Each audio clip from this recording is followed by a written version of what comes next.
My name is Joanna Noe, and I am one of 3 girls born to John and Mary Noe.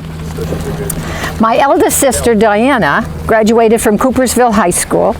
My sister Deb and I attended Coopersville Elementary, and that was when my dad was a principal. So, and I was only sent to the principal's office once. I was the only daughter that got that distinction. And I remember walking in the door of his office. I think I was in kindergarten, sent to the principal's office. What a shame. So I walked the hall of shame, and I walked in, and there was a board right on the wall, and it said Board of Education. That was reserved only for boys. And I do want to say this about my sister Deb. Wild horses couldn't have kept her away from this cemetery today. She was going to stand here, I was going to stand there, and she got a burst appendix. And she's doing fine. She's going home today. But boy, you know, she's the storyteller, the poet, the writer, the teacher in the house. So anyway, I'm here. I hope to make her proud. Joanna.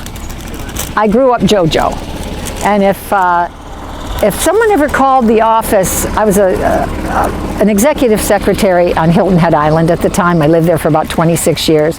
Every once in a while, someone would say, "Is there a JoJo here?" You know, and I'd say, "Ask him if it's my Aunt Pokey, Pokey Bushman, or my Aunt Dodo." Yeah, I know. Typical middle. Okay, John spent his early years in Muskegon before earning degrees in history at Michigan State and U of M. With the news of Pearl Harbor, Dad enlisted in the Marines as a private. However, before he landed on Iwo Jima in February of 1945, he was a commissioned officer. On the 3rd day of the battle, First Lieutenant John Noe Jr. was wounded with shrapnel in the face and leg. He underwent 17 operations to repair his face. We have the certificate, which was called Tender of the Stern, while he was at Great Lakes Naval Hospital, showing he received 411 shots, and it is signed by Rear Admiral Touch E. Bottom. Mary Schmidt spent her teenage years in Coopersville on the family farm and graduated from Coopersville High School in 1940. She was a classmate of Marjorie Irish, who wrote the book Searching for Friday's Child, about her brother Howard, who's buried just right over here. Larger one with the larger American flag on it. Howard's grave is there, and he was lost when the Japanese POW ship he was on was torpedoed.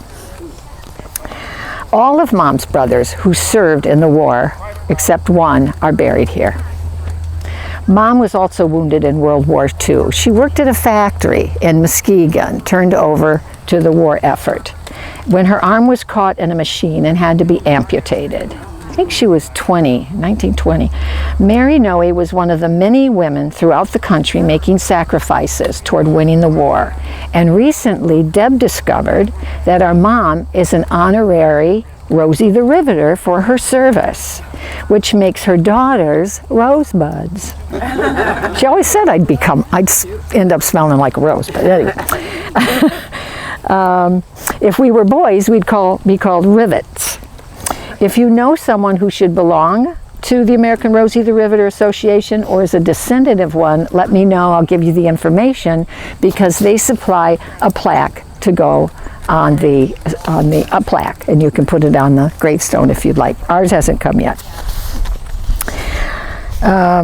Mom told us that she and Dad met at Turk's Tavern in Nunica. He walked over to flatter her, and she asked him, "What book did you get that line out of?" And they were married in New Year's Eve, 1942. Now, Diana was born while Dad was away, and she did not meet him until she was 3 years old. After Dad returned home from the war, they lived in Eastmanville in a cottage along the river that they had pulled up to the, it's not there anymore, that they pulled up to the road and added a room to. In 1955, Dad bought the house on Henry Street, which we lived the whole time we were here, just a short away from the cemetery. John Noe served 32 years in Ottawa County Schools. He was principal at both Coopersville Elementary and Holland Middle School principal. He was known as a fair and firm educator and an outstanding administrator. But above all, Dad loved teaching.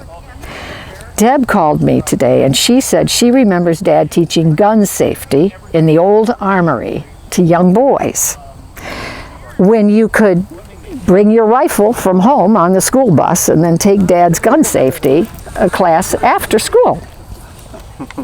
And you're not the first person that remembered that. If anybody has a remembrance of Dad and would like to share it, I'd be happy to hear it.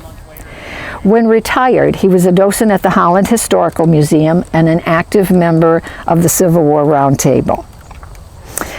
He was instrumental in gaining a Michigan historical marker, only one of two located outside the state in Kentucky, where the Holland soldiers fought.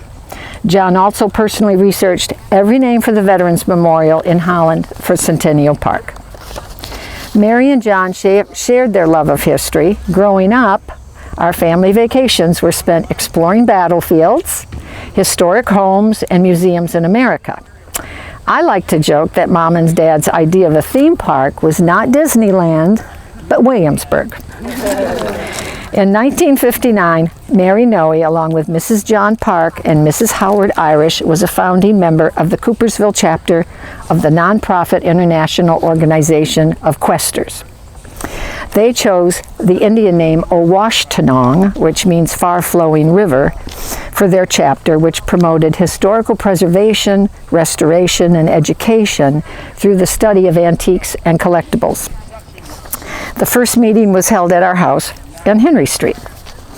Mom's sister-in-law and dearest friend, Margaret Schmidt, who was married to Ralph, served as the Michigan State President of Questers for many years. You can find Margaret's scrapbooks on the Questers at the local library in the history room. They're really fascinating. Mary was also known for her hand-decorated eggs. Many families and friends already have those that she gave as gifts. She is known for publishing one of the very first books on egg decorating in 1968. She worked at the Capon House in Holland, working and researching the house.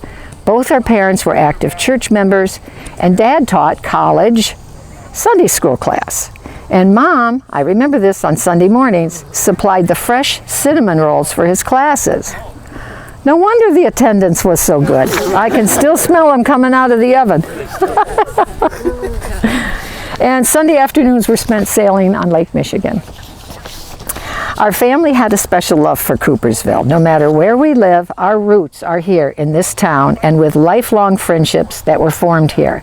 In this cemetery, we are surrounded by generations of family and friends. Thank you.